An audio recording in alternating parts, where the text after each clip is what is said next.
À la peine en Ligue 1, Auxerre et le Stade brestois pensent tous les deux à Jocelyn Gourvenec pour se relancer, selon Foot Mercato. Le coach de 50 ans est libre depuis son éviction du LOSC.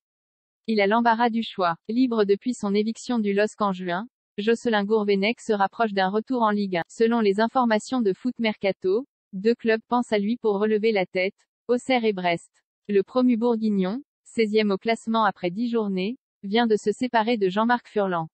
Le technicien de 64 ans a été écarté dans la foulée de son doigt d'honneur adressé aux supporters de Clermont. Il a fait les frais de son attitude et du début de championnat compliqué de l'AJA. Les dirigeants auxerrois devraient très bientôt s'entretenir avec Gourvenec, qui plaît aussi au Stade brestois.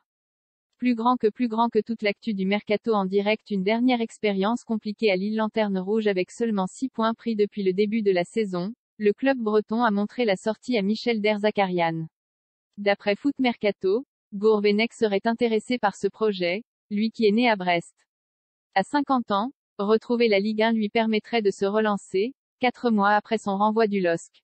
Alors qu'il était sous contrat jusqu'en 2023 dans le Nord, Gourvenec avait été remercié, la faute à une saison décevante. Pas aidé par les départs de certains joueurs, Mike Maignan, Boubakary Soumaré, et la méforme d'autres éléments restés au club, Bouraki Yilmaz, Jonathan David en deuxième partie de saison, les Dogs n'avaient terminé qu'à la 10e place du classement, loin de leurs ambitions européennes.